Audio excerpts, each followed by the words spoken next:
राधे राधे दोस्तों आप सभी का आपके अपने YouTube चैनल राधे कृष्णा में बहुत बहुत स्वागत है।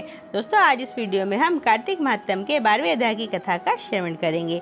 तो आइए दोस्तों वीडियो को प्रारंभ करते हैं। इतनी कथा सुनाकर राजा पृथु कहने लगे कि हे नारद जी, आपने कार्तिक महात्म का उत्तम फल कहा, आप कृपा करके तुलसी का महात्म सुनाइए।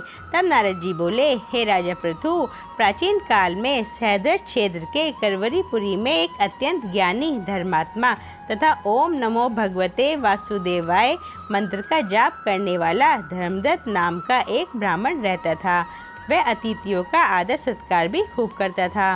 एक दिन प्रातःकाल एक पहर रात्रि शेष रहने पर वह ब्राह्मण पूजा की सामग्री लेकर भगवान के मंदिर को जा रहा था कि इतने में उसने सामने से आती हुई एक अत्यंत भयंकर राक्षसनी को देखा। आगे को निकले हुए टेढ़े मेढ़े बड़े बड़े दांत, लाल नेत्र, बिल्कुल नग्न, लकड़ी के समान सूखा शरीर तथा मुख से घुर घुर शब्द निकल रहा था। ऐसी भयंकर राक्षसनी को देखकर भयभीत धर्मदत्त ने अपने हाथ का तुलसी मिश्रित जल उस पर फेंक दिया। जल शरीर पर पड़ते ही उस राक्षसनी के समस्त पाप दूर हो गए और वह हाथ जोड़कर धर्मदत्त के पैरों पर गिर पड़ी। तब धर्मदत्त ने पूछा, तू कौन है और किस पाप के कारण इस दशा को प्राप्त हुई है? राक्षसनी ने कहने लगी, सौराष्ट्र देश के भिक्षुक नामक ब्राह्मण की मैं पत्नी थी। मेरा नाम कला था। मैं न तो अपने पति से मीठे वचन बोलती थी और न ही अच्छा भोजन और फल ही खाने को देती थी। इस व्यवहार से दुखी होकर जब मेरे पति ने दूसरा विवाह करने का निश्चय किया तो क्रोध में आकर मैंने विष खाकर अपना शरीर त्याग दिया। इसके बाद यमदूत मुझे बांधकर यमराज के पास ले गए। वहाँ चित्रगुप्त ने मेरे अच्छे बुरे कर्मों का लेखा जोखा बताते हुए यमराज से कहा कि हे महाराज, इसने अपने जीवन में कोई भी शुभ कार्य नहीं किया, सदैव अपने पति से द्वेष करती रही। यह सुनकर यमराज ने आज्ञा दी, क्योंकि जिस बर्तन में यह भोजन बनाती थी उसी में खाती थी, इसलिए इसको पहले अपनी संतान को खाने वाली बिल्ली की योनि में भेजा जाए। इसके बाद पति से द्वेष करने के कारण इसको विष्ठा खाने वाली शुक्री की योनि प्राप्त हो। तदंतर क्योंकि इसने आत्महत्या की है, इसलिए इसे प्रेत योनि में भेजा जाए।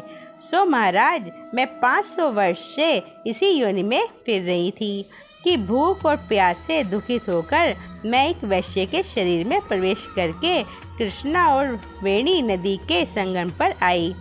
जैसे ही मैंने नदी के तट पर पहुंची, विष्णु के दूतों ने मुझे वैश्य के शरीर से निकालकर बाहर फेंक दिया।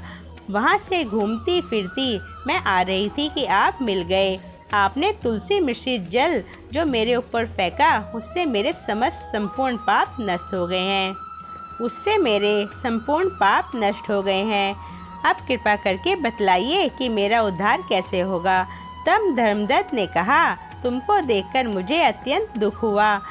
मैं जानता हूँ कि तीर्थ, व्रत, दान आदि सत्कर्म प्रेत योनि में नहीं हो सकते। तुम्हारे पाप अधिक हैं और पुण्य बहुत कम। इसलिए मैंने अपने जीवन काल में जितना कार्तिक मास का व्रत किया है उसका आधा पुण्य तुमको देता हूँ। इससे तुम्हें उत्तम गति प्राप्त होगी। इसके पश्चात ब्राह्मण ने जो ही ओम नमो भगवते मंत्र का पढ़ते हुए तुलसी मिश्रित जल से उसका अभिषेक किया, वह प्रेत योनि से मुक्ति पाकर अग्नि के समान दिव्य देह धारण कर लक्ष्मी के समान रूपवती हो गई। इसके बाद उसने ब्राह्मण को नमस्कार किया। तभी भगवान विष्णु के पुण्यशील तथा सुशील नामक 2 दूत वहां पर आए और उसको विमान में बैठलाकर वैकुंठ को ले जाते हुए धर्मदत्त से बोले, हे ब्राह्मण, निरंतर भगवान की भक्ति में लगे रहने के कारण तुम धन्य हो। तुम्हारे द्वारा कार्तिक मास के व्रत का आधा पुण्य दिए जाने के कारण ही इसकी मुक्ति हुई है। इसी कारण हे विप्र, कालांतर में तुम भी राजा के कुल में उत्पन्न होकर अंत में वैकुंठ धाम को प्राप्त होगे। इति श्री 12वां अध्याय संपूर्ण। दोस्तों अगर आपको मेरी ये वीडियो पसंद आई हो तो प्लीज़ चैनल को like, share and subscribe. Radhe Radhe दोस्तों आगे की वीडियो में हम 13वें अध्याय की कथा का श्रवण करेंगे, तो प्लीज़ चैनल को like, share and subscribe. Radhe Radhe दोस्तों।